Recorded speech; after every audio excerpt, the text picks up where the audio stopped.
Seguramente la mayoría de ustedes piensen que me he vuelto loco después de decirles lo siguiente. Estoy completamente a favor de la Agenda 2030. Ojo, como creo que la mayoría de ustedes. Estoy convencidísimo que la mayoría de ustedes, cuando les explique en qué consiste la Agenda 2030, estarán a favor de ella. Y entonces dirán, joder, ¿y por qué la criticas tanto? Porque el talón de Aquiles, la trampa, el truco o el engaño, llámenlo como quieran, de este documento reside en la forma de aplicación de esos deseos tan bucólicos que pretende esta normativa. En este vídeo les voy a hablar de la Agenda 2030, de lo que dice exactamente, y les pondré 3 claros ejemplos para que vean la maldad que hay detrás de esto. Es que son ejemplos además muy claros y muy evidentes que nadie me va a poder negar. Y les invito a que lleguen al final del vídeo porque les voy a invitar a algo que no se ha hecho hasta la fecha en YouTube y que les pediría su colaboración y participación. ¿De acuerdo? Pues no me enrollo más y aquí se lo cuento. Miren, aquí abajo en la descripción les dejo el documento de 40 hojas de lo que es en sí la Agenda 2030. La Agenda 2030 se agrupa en 17 grandes objetivos. Se les denomina ODS, Objetivos de Desarrollo Sostenible.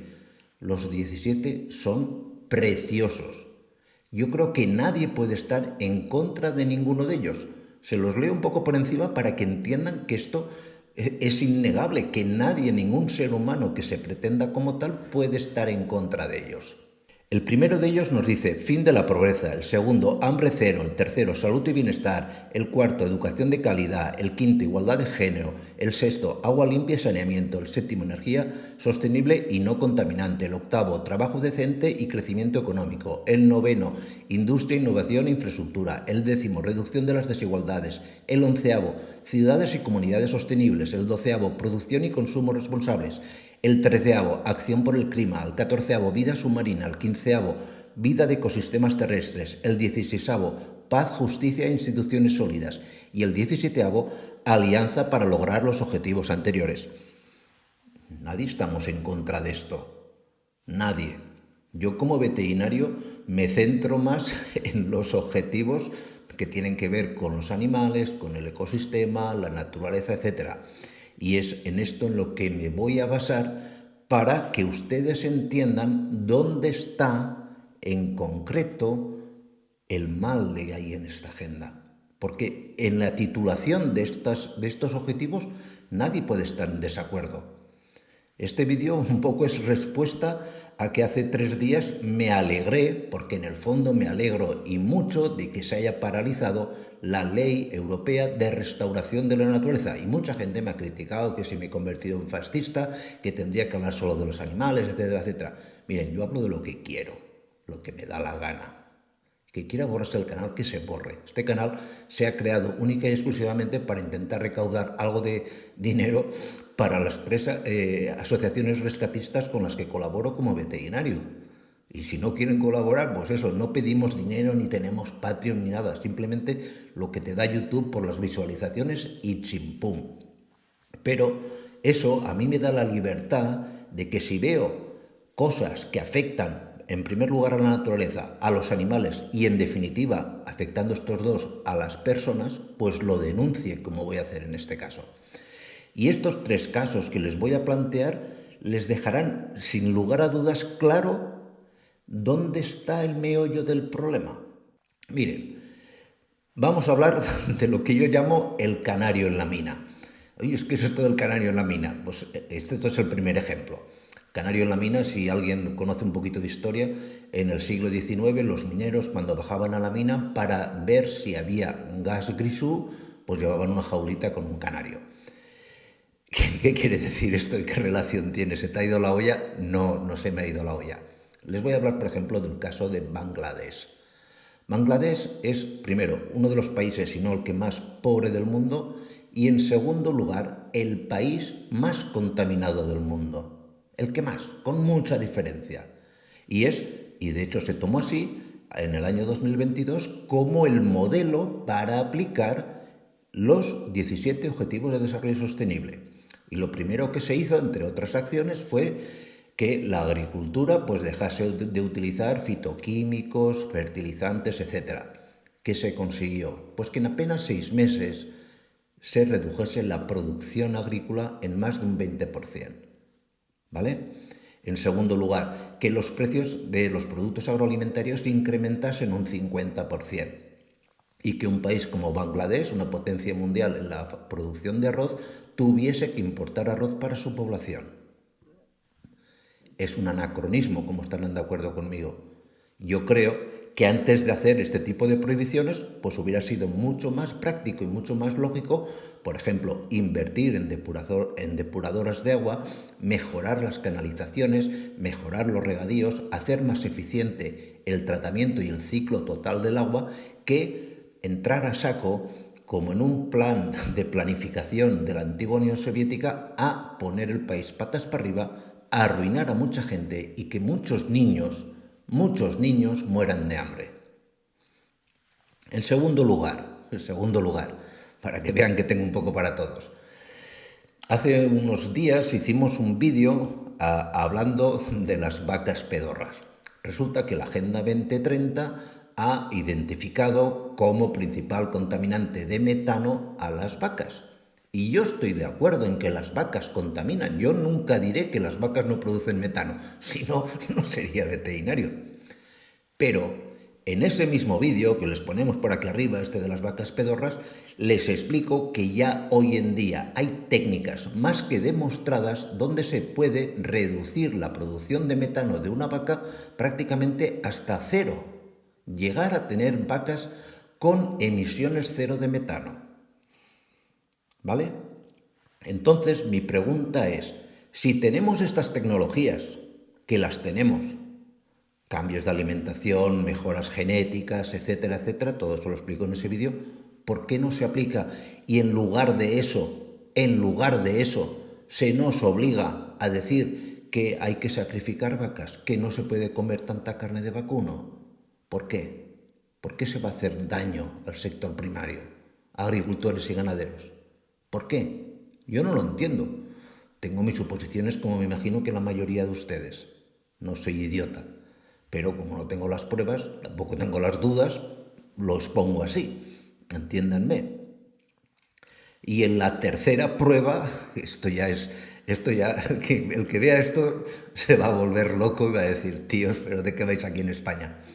Mire, se había presentado hace un mes y pico un decreto para, les voy a explicar en qué consiste el decreto ahora. Un decreto se echó para atrás en el Tribunal Supremo y se vuelve a presentar. ¿En qué consiste este decreto o esta nueva reglamentación? Pues resulta que el Gobierno de España va a promulgar una normativa por la cual, si ustedes tienen un apartamento en una zona turística cerca de la orilla del mar, el gobierno, el país, las instituciones pueden expropiártela, te la pueden quitar y en compensación te dejan su usufructo durante 30 años. Y esto te dicen que es para volver a retomar el equilibrio en las costas. Yo estoy de acuerdo, porque es cierto que durante muchos años aquí en España se ha hecho el auténtico salvaje con nuestras costas, que las edificaciones son brutales, que no respetan en la gran mayoría de casos el medio ambiente. Pero eso es una cosa, y otra cosa es quitarle la propiedad a muchos pequeños inversionistas, personas, por ejemplo, yo soy de aquí de Castellón, y aquí mucha gente que en los años 80 en Madrid éramos un matrimonio, que diría, oye, vamos a la playa, nos gusta ir a Castellón, a Valencia o a Alicante, o a Murcia, y dices, pues oye, se hicieron con todo su esfuerzo, compraron un pequeño apartamento que ellos no son responsables de que el que lo haya construido, pues lo haya construido de aquellas maneras, y se les expropia a ellos. Y dirás, bueno, pues entonces está bien lo de la Agenda 2030. Ojo, aquí viene el meollo de la cuestión. Aquí viene el meollo.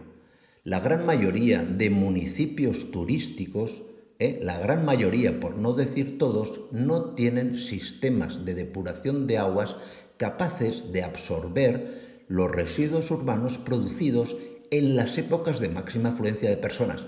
¿Y qué se hace? Pues lo digo porque aquí en la gran mayoría de pueblos de Castellón ocurre así. Tenemos emisarios marinos. Y dices, con ese nombre parece muy chulo. Un emisario marino no es más que un tubo que echa la mierda en el fondo del mar. ¿Vale? Eso es ecologismo. Tócate las narices, por no decir otra cosa. ¿No será más práctico, digo yo, que si queremos recuperar la calidad de nuestras costas, empecemos por ampliar la capacidad de las depuradoras, en impidiendo el construir, por ejemplo, urbanizaciones en sitios protegidos? Porque, por ejemplo, aquí sí hay una ley que te dice que no se puede construir ninguna urbanización, no se pueden construir casas en zonas que se han quemado hasta 30 años después. Pero han incluido un pequeño KitKat que, a criterio de la comunidad autónoma, esto no lo podemos pasar por el forro de las narices, por no decir otra cosa. Oiga, si son 30 años sin construir, serán 30 años. Esta modificación que se ha hecho no va a hacer más que favorecer más incendios, pura y llanamente. Y esto de la depuración de las aguas y demás es lo mismo que pasa en el Mar Menor, en Murcia, donde se culpa a los agricultores de la eutrofización, es decir, de la contaminación por nitrógeno en las aguas del Mar Menor, cuando el problema es pura y llanamente un problema de depuración de aguas, única y exclusivamente, como se ha demostrado por multitud de universidades. La última, una universidad de Florida en los Estados Unidos, que han venido oceanógrafos al Mar Menor a demostrar que el empeño tanto del gobierno como de las autoridades autonómicas murcianas estaban completamente equivocados, completamente. Por eso, yo, ¿qué quieres que les diga? Agenda 2030, sí, pero no así. Ese sería el mensaje. Agenda 2030, sí, pero jamás así. Porque la manera en que tienen de aplicarlo es una manera, desde mi humilde punto de vista, que roza, si no se sumerge completamente, en el nazismo. Y yo por ahí no voy a pasar. Y lo voy a denunciar las veces que haga falta. De hecho, por eso acabamos de abrir hace una semana un tipo de canal de YouTube que no se ha hecho hasta la fecha. Un canal de YouTube donde yo no voy a contarles nada, ningún rollo de animales, ni de alimentación, ni de nada. Es un canal protegido con ciertos sistemas informáticos para que ustedes entren y cuenten lo que sea, lo que quieran. Desde el que esté a favor de lo que yo digo hasta el que esté en contra mío. A mí me da igual. A mí me gusta debatir con la razón y con la educación. Siempre. Les dejamos por aquí el enlace de ese canal por si quieren conocerlo. Todos los días, de lunes a jueves, a partir de las 7 de la tarde, pueden entrar y opinar de lo que quieran. De la actualidad o de sus sensaciones personales de cómo va el mundo, cómo va su país, su región, su ayuntamiento, lo que narices sea. ¿De acuerdo? Pues lo siento, pero tenía que reaccionar a los ataques que he recibido hace 3 días. ¿De acuerdo? Pues nada más, muchísimas gracias. Nos vemos a la siguiente y sobre todo, cuídense mucho.